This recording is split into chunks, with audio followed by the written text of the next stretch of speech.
ओम शांति।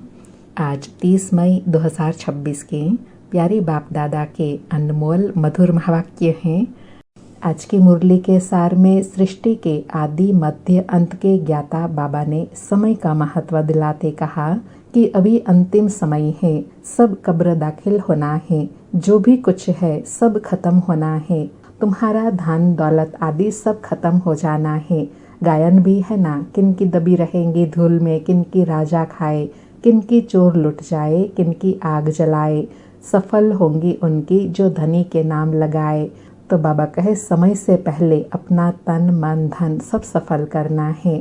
फिर और अंतिम समय के लिए कहा कि बाबा समझाते हैं यह अंतिम जन्म है, स्वर्ग में चलना है तो पवित्र जरूर बनना है, विनाश सामने खड़ा है, मुझ एक बाप को याद करो तो बेड़ा पार हो जाएगा। और साथ में कहा कि इस समय सब पतित कब्र दाखिल हैं, अभी सबकी कयामत का समय है, बाप ही आकर सबको कब्र से अर्थात दुखों से बुराइयों से उठाई पावन बनाएंगे। बाबा कहते हैं कयामत के समय ही भगवान आते हैं, वही ज्ञान का सागर है। लिखा हुआ भी है, सागर के बच्चे भस्मीभूत हो गए, अर्थात काम चिता पर बैठ काले हो गए। अभी ज्ञान सागर बाप आई, काम चिता से उठाई गोरा पावन सतो प्रधान बनाते हैं। फिर और समय की स्मृति दिलाते कहा कि बाप कहते हैं मुझे याद करो तो अंत मते सौगति हो जाएंगी। कितना सहज बाप समझाते हैं। फिर आश्चर्य खाते कहा कि फिर भी बच्चे यह बातें भूल क्यों जाते हैं, बुद्धि में बैठती क्यों नहीं है। क्योंकि बाबा कहे देह अभिमान बहुत है, इसलिए धारणा नहीं होती है। फिर और अटेंशन दिलाते कहा कि बाप समझाते तो सबको हैं, तुम बैठे भी सन्मुख हो, सन्मुख बैठने से खुशी होती है, लेकिन कोई कोई की तकदीर में नहीं है तो सर्विस भी नहीं करते हैं।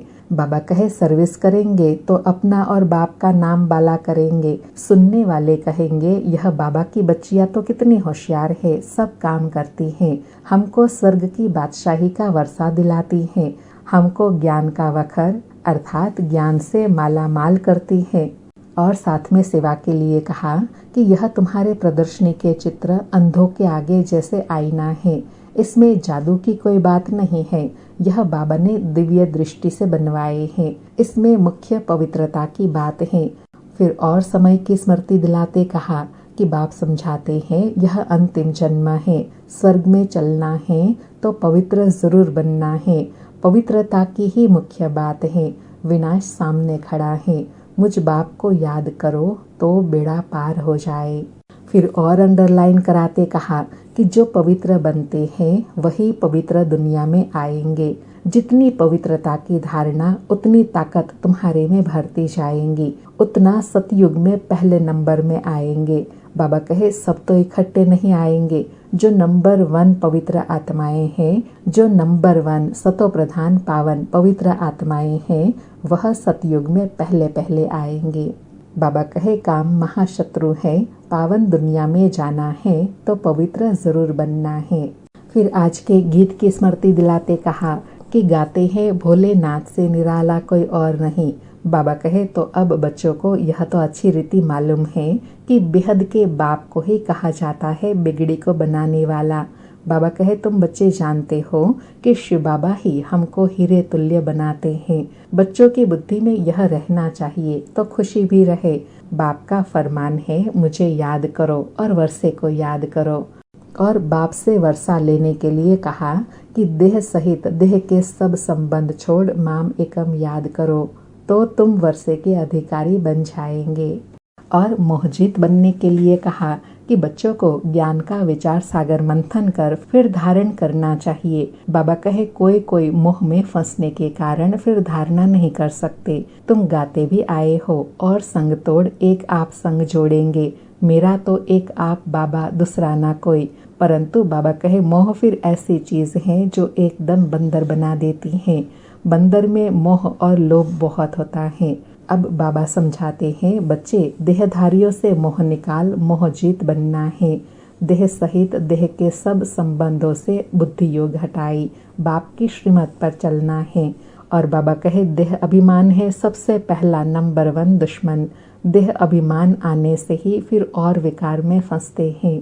अब बाबा कहते हैं देही अभिमानी बनने की प्रैक्टिस करनी है और कहा कि परमात्मा के लिए कहा जाता है ज्ञान का सागर, आनंद का सागर, पवित्रता का सागर।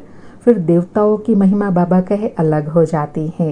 वह सर्वगुण संपन्न, 16 कला संपूर्ण, संपूर्ण निर्विकारी। बाबा कहे यह सबको स्पष्ट करना है कि परमात्मा की महिमा अलग है और देवी देवताओं की महिमा अलग है। और कहा जब दुर्गति होती है तब सर्व का सद्गति दाता ज्ञान का सागर आते हैं। बाप ही आकर ज्ञान स्नान कराते हैं।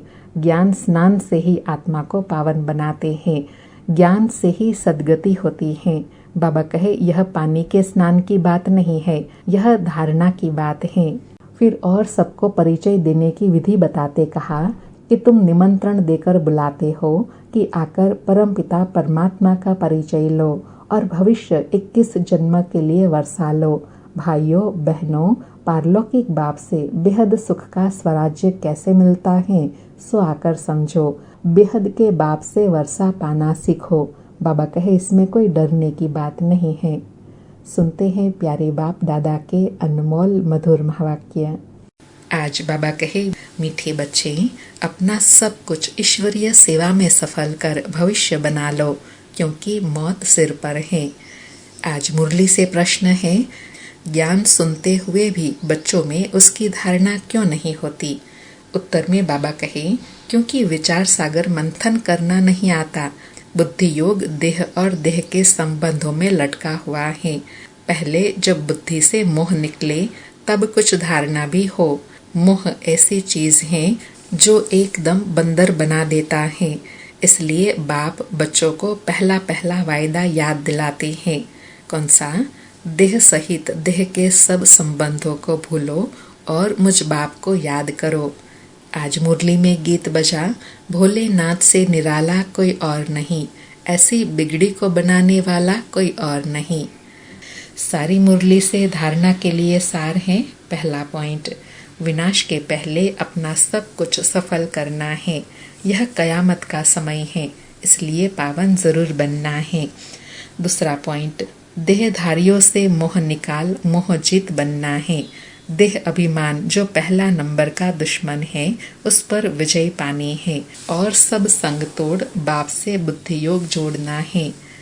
आज का वरदान है, याद के मंत्र द्वारा संकल्प और कर्म में अविनाशी सिद्धि प्राप्त करने वाले सिद्धि स्वरूप भव। याद के मंत्र द्वारा संकल्प और कर्म में अविनाशी सिद्धि प्राप्त करने वाले सिद्धि स्वरूप भव। स्पष्टीकरण है, आप बच्चे ऑलमाइटी गवर्नमेंट के मैसेंजर हो, इसलिए कोई से भी डिस्कस करने में अपना माइंड डिस्टर्ब नहीं करना। याद का मंत्र यूज करना, जैसे कोई वाणी से या अन्य किसी तरीके से वश नहीं होते हैं तो मंत्र जंत्र करते हैं। आपके पास आत्मिक दृष्टि का नेत्र और मन मनाभव का मंत्र है, जिससे अपने संकल्पों को सिद्ध कर सिद्धि स्वरूप बन सकते हैं। अर्थात किसी भी आत्मा का अगर परिवर्तन करना चाहते हैं तो अलौकिक रूहानी दृष्टि और शुद्ध संकल्पों के द्वारा परिवर्तन कर सकते हैं। यह बाबा कहे योगी तपस्वी आत्मा को सिद्धि मिली हुई है, क्योंकि संकल्प में शक्ति होती है। आज का स्लोगन है, एक्शन कॉन्शियस के बजाय सोल कॉन्शियस बनो। एक्शन कॉन्शियस के बजाय सोल कॉन्शियस बनो। आज के अव्यक्त इशारे हैं, सदा अचल अडोल एक रस स्थिति का अनुभव करो। आज अनुभव करने के लिए कहा कि एक रस का अर्थ यह नहीं कि पुरुषार्थ की रफ्तार सदा एक जैसी हो। एक रस अर्थात सदा उड़ती कला की महसूसता रहे। सर्व के संबंधों की अविनाशी तार एक से जुटी हुई हो, एक भी संबंध कम न हो। सर्व संबंधों की डोर एक से बांधी हुई हो, तब एक रस स्थिति स्वतः रहेंगी। बाबा कहे एक रस स्थिति कब रहेंगी? जब सर्व रस व सर्व संबंधों की डोर एक बाबा से जुटी हुई रहेंगी, तब एक रस स्थिति का अनुभव कर सकेंगे।